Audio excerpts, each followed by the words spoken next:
بہت زیادہ توسع پسندی انسان سے سکھ اور آرام اور سکون لے لیتی ہے۔ آج اس دور کا ایک بڑا مسئلہ ہر آدمی کا توسع پسند ہونا ہے۔ توسع پسندی یہ ہے کہ جو کچھ دیکھا اس کو مزید بڑھا کر اپنے لیے مانگنا شروع کر دی۔ ایک آدمی نے ایک محل بنایا، دوسروں نے دیکھا، اس نے بھی سوچنا شروع کر دیا میں بھی بناؤں گا۔ دیکھنے والے کو نہیں پتا کہ جس نے محل بنایا وہ اسی محل کی وجہ سے جلایا جائے گا، بس اس نے محل دیکھا اور سوچنا شروع کر دیا کہ میں بھی بناؤں گا۔ کبھی کوئی آدمی نہیں تھکا بناتے بناتے، لوگوں نے بہت کچھ بنایا ہے پھر بھی کچھ نہیں بنا۔ پھر بھی کچھ نہیں بننے کا مطلب یہ ہے کہ ان کو وہ تھکے ہی نہیں بناتے رہے۔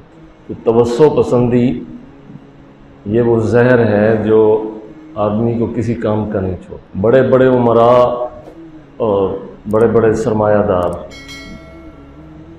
اس توسع پسندی کی وجہ سے ساری عمر بہت کچھ ہونے کے باوجود بھی غریبوں کا چھینتے رہتے ہیں۔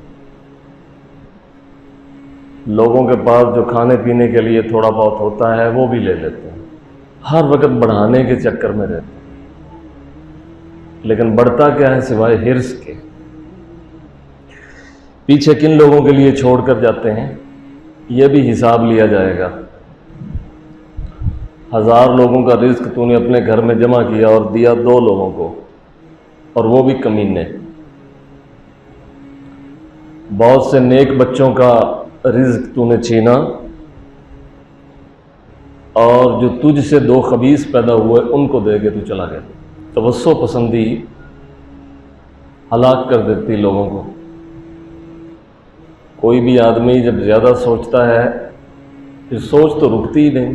جب تک زندہ ہے خیال تو آتے رہیں گے، اور خیالات میں وہ ریت پر محلات بناتا رہے، بنے گا کچھ نہیں۔ تھوڑا وقت دل و دماغ کو دینا چاہیے کہ وہ خیالوں سے خالی ہو۔ بڑے بڑے لوگوں نے بڑی بڑی مشقیں اور مجاہدے کیے ہیں صرف اس لیے کہ کوئی دن ایسا بھی ملے کہ جس میں کوئی مادی خیال نہ آئے۔ بڑے بڑے مجاہدے کیے لوگوں نے اس لیے خیالات نہ آئے، کیونکہ خیال سے سلسلہ شروع ہوتا ہے اور پھر آدمی خیال ہی بن جاتا ہے۔ لوگ سوچتے رہتے ہیں، ہر وقت سوچتے رہتے ہیں۔ ایک بزرگ نے ایک جگہ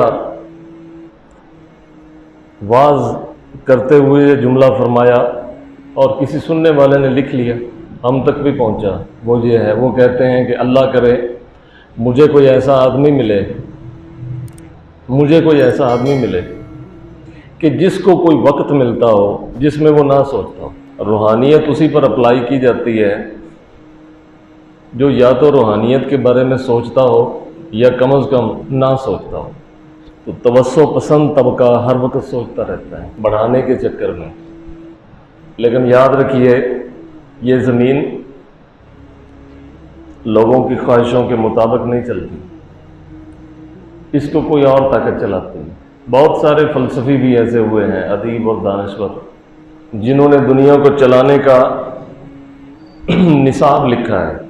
کسی نے مادی پیداوار کے حوالے سے، کسی نے ذرائع آمدن، کسی نے سیاست، کسی نے ریاست، بہت کچھ لکھا، لیکن کیا اس کے مطابق ہوا ہے؟ بچپن میں ایک شخص عیسائی تھا، بعد میں معلوم نہیں شاید عیسائیت سے بھی پھر گیا تھا، بڑا مشہور مفکر ہے، اسے کارل مارکس کہتے ہیں۔ اس کے نظریات کو اپنانے والوں کو کہتے ہیں مارکسسٹ۔ علامہ اقبال نے بھی اس کی تعریف کی ہے کہ لیک نیست پیغمبر و لیک در بغل دارت کتاب، کہ وہ پیغمبر تو نہیں تھا لیکن اس کے پاس کتاب تھی۔ انسانی استعداد سے لکھی ہوئی کتاب۔ ایک کتاب وہ ہے جو جس میں انسان کا دخل نہیں ہوتا، اتاری جاتی ہے۔ دوسری وہ کتاب ہے جو انسانی صلاحیت اور استعداد پہ لکھی جاتی ہے۔ بہت سے لوگ سوشلسٹ ہوئے، کمیونسٹ ہو گئے، ایتھیسٹ ہو گئے، دنیا کو ہم چلائیں گے اپنے فلسفے پر۔ چلی دنیا،